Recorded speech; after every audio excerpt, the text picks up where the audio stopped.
गळी घातली रुद्राक्ष माळ वाजा उघडी खाण्याचं पाठीवर बळ वेळ लावून कोडिंबाळ थाप मार ढोलावर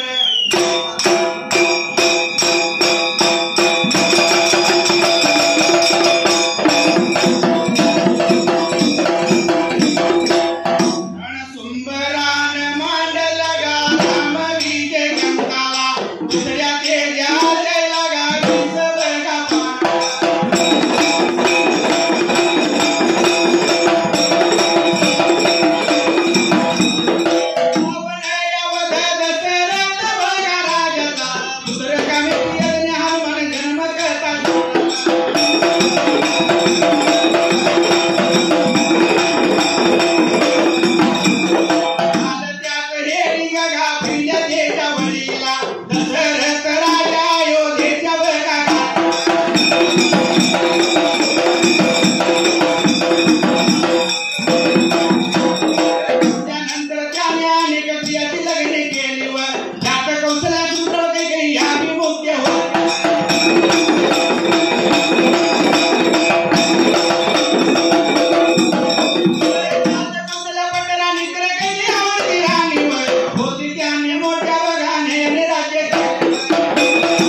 हनुमान जन्मकथा आदेश प्रस्थान संपले सरळ 8 छोटी शब्दांनी शब्द दर्शला आहे. दशरथ राजा अयोध्येच्या गादीवर बसल्यानंतर त्याने अनेक क्लेशी लढली दिली. त्याच कौशल्या सोडपिराम सुमित्र कैकेयी या मुठी होत्या.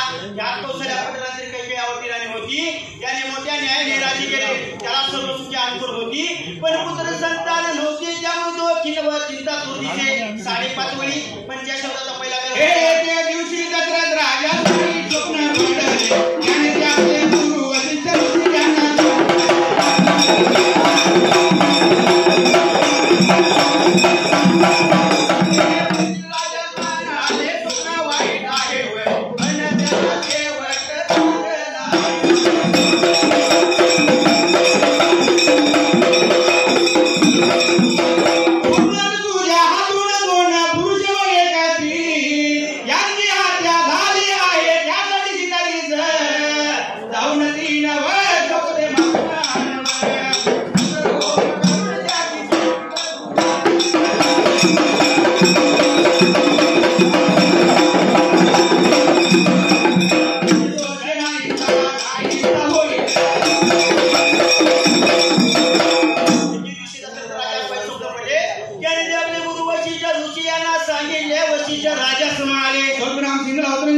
स्वप्न वाईट आहे स्वप्नराम पण त्याचा शेवट चांगला आहे. स्वप्नात तुझ्या हातून 2 पुरुष व एक स्त्री यांची हत्या झाली आहे. त्यासाठी शिकारी जाऊन 3 स्वप्ने मला नंतर होऊन कोण त्यांची शांती करू म्हणजे दोष नाही सवेल अवतारीची पूर्ण 6.5 वळी 55 दुसरा काय आपल्याला वशिष्ठ या ऋषींच्या निर्भगाप्रमाणे राजा मृगेसाठी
मात्र एका सरोवराजवळील पाणी संपलं. उजव्या हाताला 21 पानाचा वृक्षावर बसला. आता सोबत पाणी पिण्याची व आपला शिकार सापडेल म्हणून तो धनुष्य सज्ज करून टेहरी करू लागला.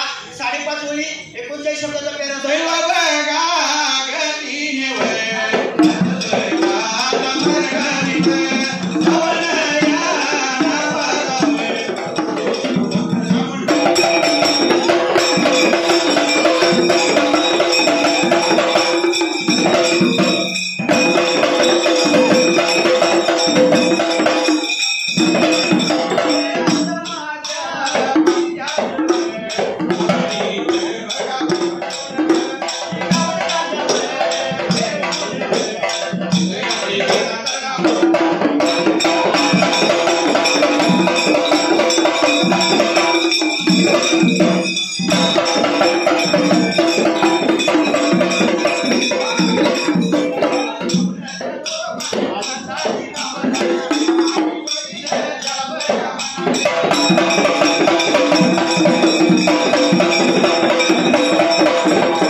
असे म्हणून श्रावणाने प्राण सोडला. त्यामुळे जसं फार दुःख झाले, नेत्रातून अश्रुधारा सुरू झाल्या. पण अशा स्थितीत राजा श्रावणाच्या वृद्ध अंध माझ्या पाणी भाग होते. 25 वेळ 182 शब्दाचा पॅरा तुटलेला आहे. नंतर दशरथ राजा कमंडल पाणी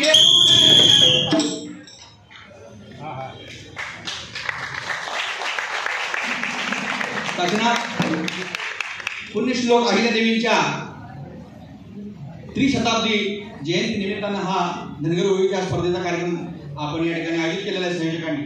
आणि त्यामुळे आपण अहिल्यादेवींचंच गुणगान या ठिकाणी गाऊन लावायचं. राजमातेचा जय जयकार